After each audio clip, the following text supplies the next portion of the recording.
All right, guys. So just to continue where we left off, um, I know that this World War II segment is pretty long, um, but honestly, I think the reason why it's so long is this is probably one of my favorite parts in history, probably one of my favorite eras. Many of you guys probably have grandparents who served in this, and I mean, this is considered the greatest generation, and just because of the sacrifice that they made during this war. It's also the costliest world war that's ever been fought, and even beats out World War One as bad as it was. So I think that's one of the reasons why I like it so much. Especially, I love my family history, and I love that I have relatives that have fought in every war. But just something about this one has always kind of I don't know, has always kind of fascinated me. So um, I spent a lot of time researching it. So kind of where we left off last time, just to kind of pick up.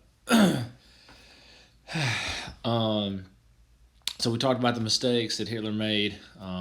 He got fooled and his stubbornness, and we're really going to see where his decision making is going to continue to become more irrational and crazy as this war goes on. There's a reason for that, and we'll get to that. Um, so after the Allies take the beach, the British and the Canadians, their objective is to take Caen, which is a city not too far away. And Hitler decides that now is my time. I'm going to unleash this Panzer division, which is still big enough and still good enough to push the Allies back. So here's a picture of what tanks the Germans were using. Now, the ones that are the most famous are down at the bottom, the Panther and the Tiger. These tanks are ridiculous. They have incredible amounts of armor in the front. In fact, the only way you could destroy a Tiger or a Panther tank is by hitting it in the back. There's no other way. The armor was just too thick. I feel like they do a really good job of showing you that. If you guys have ever seen the movie Fury, and you see that short little battle where there's like 3 or 4 tanks and they're fighting this tiger with tiger tank, and literally every one of them get killed except for one who ends up getting behind the tiger tank and killing it. It was pretty accurate. I mean, if you saw kind of the way it was working, everything they were shooting and hitting at that thing just kept bouncing off. In fact, there is a gentleman named Michael Whitman who is, before I get to this mistake, I just want to highlight this guy. His name is Michael Whitman. He's actually an SS tank commander. And he gets killed later on in the war, but he kind of becomes a folk hero in the Battle of Villers-Bocage, which is right before the British can get to Caen. He engages them. And just to give you an idea of how powerful and how deadly these Tiger 1 tanks were, Whitman destroys up to 14 tanks and 15 personnel carriers, along with 2 anti-tank guns within the span of 15 minutes. 15 minutes. In 15 minutes, this man destroyed over 31 pieces of equipment, tanks, personnel carriers, and anti-tank guns with his one tank.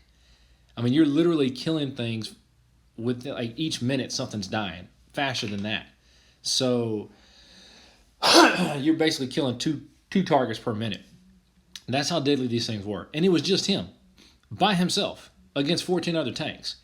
That's how deadly these Tiger tanks were. There's a reason, I mean, we do win the war, but we lose massive amounts of tanks. But what gave us the advantage is we were able to outproduce the Tiger tank. If the Germans were able to produce the Tiger tank the way we were able to produce the Sherman tank, oh my goodness, we'd have been in a world of hurt. But they couldn't. I mean, basically what this was we were making Chevys and they were trying to make BMWs. And so these Tiger tanks were much more expensive to make, where the Shermans, man, we were rolling them out. So that's just to kind of give you an idea of how deadly these things were. So you'll want to know that. I will bring that up on a test. The German mistake that was made, was that some of these 12 Panzer divisions, they're sent to respond to what they believe is an Allied landing further east in Lisieux. So about half of this Panzer division that's released has kind of took the bait, thinking that there are more paratroopers dropping down. In reality, they're not, and it buys the Allies a little bit of time. So, as we talked about, the Allied tanks are a poor match for the German Panther and Tigers. Additionally, Germans are able to use this thing called the 88 millimeter. It was originally an anti-aircraft gun, but the Germans were able to fashion it into an anti-tank weapon, and it was lethal. There was literally no answer the Allies had for it. The Allies were better than the Germans as far as artillery in every step of the way, except for that one gun, and they literally could not do anything to compete against it. General Monty, I have Monty there. Bernard Montgomery, the British general that we talked about, is kind of a tool bag, doesn't really care for his own troops, thinks of himself as a figurehead. He believed that this battle for Caen was going to take one day. What Montgomery doesn't realize is things called the hedgerows. Now, if you ever watched the Band of Brothers, they'll show you a few clips of that. But basically, it's these fields, and you guys have driven by, you guys have driven around the roads enough that you can drive by and you see a field. Maybe it's for the cattle, maybe it's for crops, whatever. But in Europe, you can still see them today. It's trees and bushes and hedges that are feet high. I mean, you literally cannot see over them. And the Germans would be hiding out in ditches that were covered by these hedgerows, and the tanks would be hiding behind them. And so it was just inch by inch the Allies were progressing. So instead of it being one day, this whole battle for the entire city of Caen turned out to last 7 weeks. And my grandfather said that he actually had to go through Caen to get to the front line. And the Allies had bombed it so heavily that there was nothing left. And that when you went to like Paris and things like that, they were so happy to see the Allies. But the people of Caen were kind of pissed off at the Allies because they literally bombed them into rubble. There was nothing left. So the Germans are starting to take defeat after defeat, and the German 7th Army actually tells Hitler, like, look, man, we need 4,500 tons of supplies every day to keep up the fighting. But due to the Allied bombing raids, and I misspelled that, it's supposed to be DUE, but due to the Allied bombing raids, only a quarter of this is actually getting through. And the Germans, the Allies at this point are a fully mechanized force. What most people don't tell you is that the Germans, only 10% of their military was actually mechanized and motorized. They still relied heavily on horseback.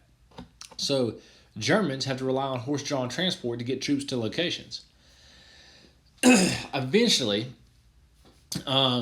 with the Allied advancement, the Allies are actually able to encircle a German military unit, a German army, around Falaise. And it's 100,000 of them. 10,000 are killed, 40,000 are captured, and 50,000 escape, especially the senior officers. So you would think that this was a major blow for the Germans, but because the senior officers were able to escape, they're still able to continue this fight and lead troops.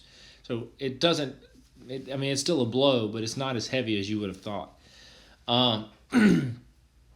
This German army as a whole is suffering about 6,000 to 6,500 casualties per day, which is massive. On August 25th, 1944, Paris is liberated.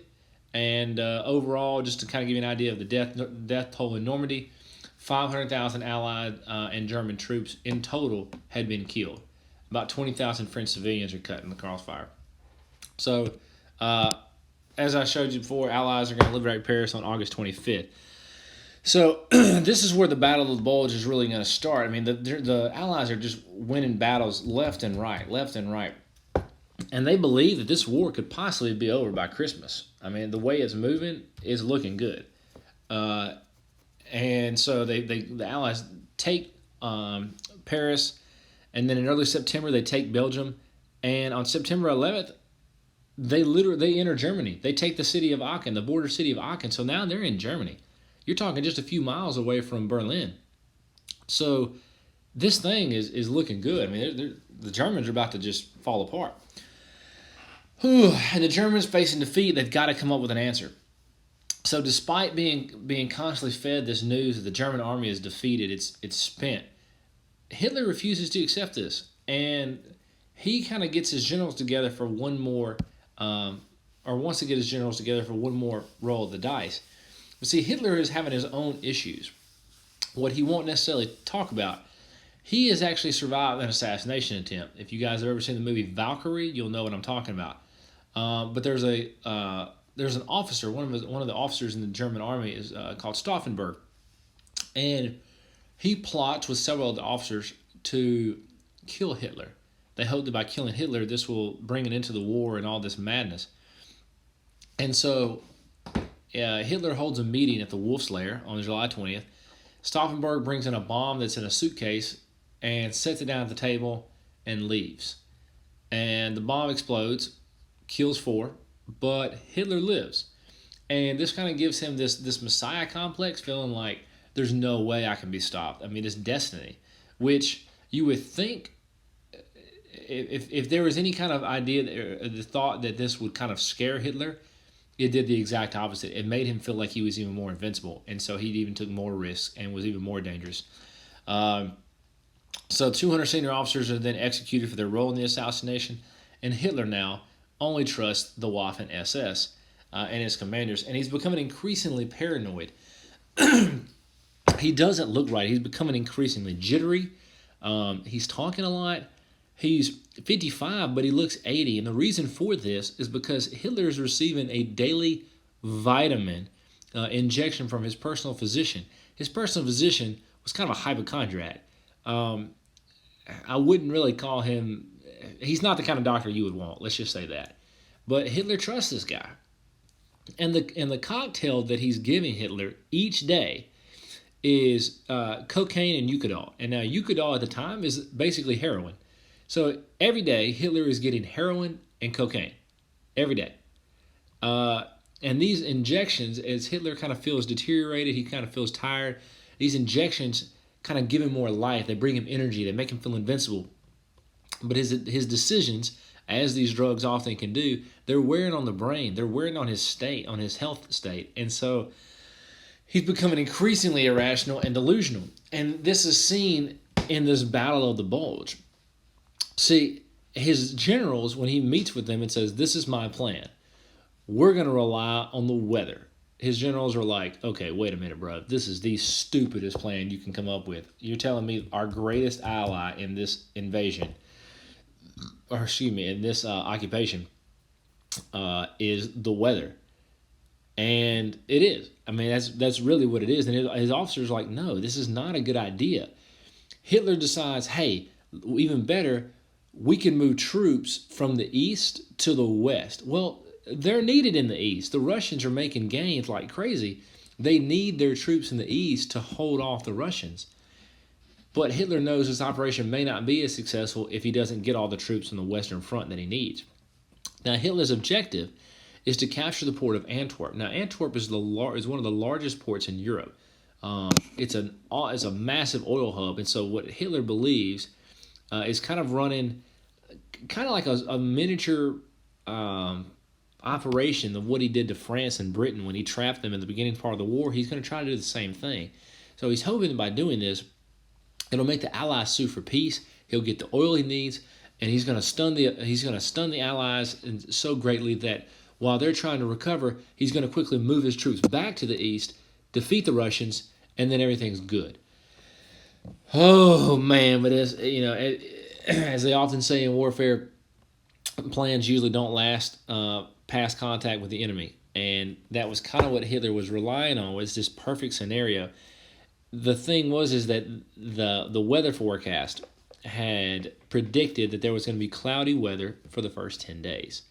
And so that was one of the things that this thing relied on, surprise and bad weather. The poor visibility is going to be what's going to keep the Allies' air support out of this war, or out of this battle, because at this point, the Allies had the air. There was nothing the German Air Force could do to defend it. So by using bad weather, bad visibility, the Allied bombers, the Allied aircraft could not get over there to defend the infantry when they needed it. So this had to be done in a certain amount of time. In 10 days, you got 10 days to get to Antwerp. Now the Allies, on the other hand, are they're kind of confident. They're kind of confident in their progress. They're using the thick Ardennes. They're using it as a training ground for some of these new troops. They're letting their veterans rest in the back, kind of in a reserve area. So they're really not taking this seriously. It's cold. Temperatures are reaching minus 12, and there's just it's just stupid. Why would Germany commit so many forces? They're already losing this war, basically for football guys, it's literally the Hail Mary. That's what this is. At this point in the game, it's a Hail Mary. The chances of it being successful are really zero. But the fact that it's almost like throwing a Hail Mary when you're down 42-0. The Allies are like, look, the weather's crap. There's no way you can move tanks in and out because of the weather. The snow's thick. It's just there's absolutely nothing that says, oh, we can be attacked at this point. One of the Allied mistakes that I think is made, in my personal opinion, is that General Eisenhower actually demotes Patton. When I told you guys before that Patton actually smacked 2 soldiers in a medical tent, because of shell shock. Now, at that time, they didn't really know what shell shock was. PTSD. He thought they were just being cowards, and so he slapped him. Well, this got him in a lot of trouble. Eisenhower demotes him, but he keeps him in Europe because he knows that Patton is going to be indispensable. Eisenhower decides, I'm going to put my best friend as the general at this point. And his name is Omar Bradley. Now, Omar Bradley is everything that Patton is not. He's inexperienced. He's complacent. He underestimates the Germans. And he has a lackadaisical attitude. And he doesn't really inspire the men. Patton does. So everything that Patton is, Omar Bradley is not. So the Allies believe the war is nearing its end. They even bring celebrities in to boost morale and sing, the USO kind of stuff. And on the morning of December 16th, 1944, the Germans unleash absolute hell. The first 90 minutes is nothing but artillery bombardments, followed really closely behind by panzer divisions. The Germans are literally blitzkrieging the American and British lines. And it's 10 hours before the Allied command actually hears about this, and Omar Bradley is actually in Paris. He thinks this is just a minor attack. He's in Paris celebrating Eisenhower being promoted to a 5-star general. So he's like, hey man, hey, good job, good for you. And then when they find out, oh my gosh, the Germans are attacking, he's like, look, it's not that big of a deal. It's going to be a minor attack. The Germans are not stupid enough to commit all these forces to this. In reality, they were. And that was exactly what the Germans were doing. So one character that I want to bring up is this man in the picture. His name is Otto Skorzeny. Now, when you look at the Nazi military, there are a lot of German soldiers that are fighting for the German military and the Nazis that are just doing what they're ordered to do. They're not, they're good people at heart. Their country's asking them to go to war. This is what they're stuck with doing. So there are some good guys in the German army. This guy is not one of them. Otto Skorzeny is probably one of the nastiest Nazi soldiers that there is. And he actually trains a unit of English-speaking German troops to go behind enemy lines, behind the American lines, and just cause so much chaos. They would change road signs. They would cut telephone lines. They would murder people. They would send American reinforcements in the wrong directions. Just anything they can do to cause as much chaos and confusion. And even when a handful of them were captured, they weren't done. They spread this rumor that Skorzeny was actually leading a small unit to kill Eisenhower and assassinate the general. So this sent everybody in a panic. And in reality, Skorzeny was doing no such thing. So this guy, he did a lot of stuff to kind of create confusion. But in the end, it was all for naught. The German initial targets are right across the border into Belgium. There's Saint-Vith, and there's Bastogne. Saint-Vith, they take. They actually capture about 8,000 American prisoners. and they're able to take it, relatively easy. But then when they come to Bastogne, it's a little bit more difficult. Bastogne is being defended by the 101st Airborne Division. As I told you guys, their nicknames after this battle were the Battered Bastards of Bastogne, because of the fight that they put up there. The reason why these cities were so important is if you look at that map of Bastogne, it's a road hub. These roads branch off in several different directions. And so this is a transportation must-have for the Germans. Now, as the Germans are starting to kind of encircle and kind of getting in their positions around Bastogne, there's this guy named SS Colonel Joachim Peiper. Now, Peiper is a known murderer of civilians, and he's kind of a bad guy to deal with. He actually captures about 125 American prisoners from the 7th Armored Division near Malmedy. Now, it's listed as something else. It's like a liver field or something like that, but it's close to Malmedy, and it's known as the Malmedy Massacre. The reason, and I'm going to ask you to kind of look at it at the Nazi perspective. I know this sounds crazy, but this is actually going to be one of the questions that I ask you next week. Understand, the Germans have 10 days to get to Antwerp. They have 10 days to move everything they have over to Antwerp and capture the city. And that's not, it's going to take probably all 10 days to get there, because they got to fight through all this resistance. If you have prisoners of war, it's only going to slow you down. Now, I'm not saying what Peiper did is a good thing. I think it's awful. I think it's absolutely horrendous. But if everything that you have is devoted to speed, taking prisoners is not something you can do. So, realizing that his captured troops are only slowing him down, he basically just stops the convoy, pushes all the guys out, and just starts unloading on them. 84 of the guys are killed. The others are able to run off and hide in houses and barns and ditches and things like that. Some that are able to hide in barns have the barns burned down on them. And so it's kind of a mess, and it's known as the Malmedy Massacre.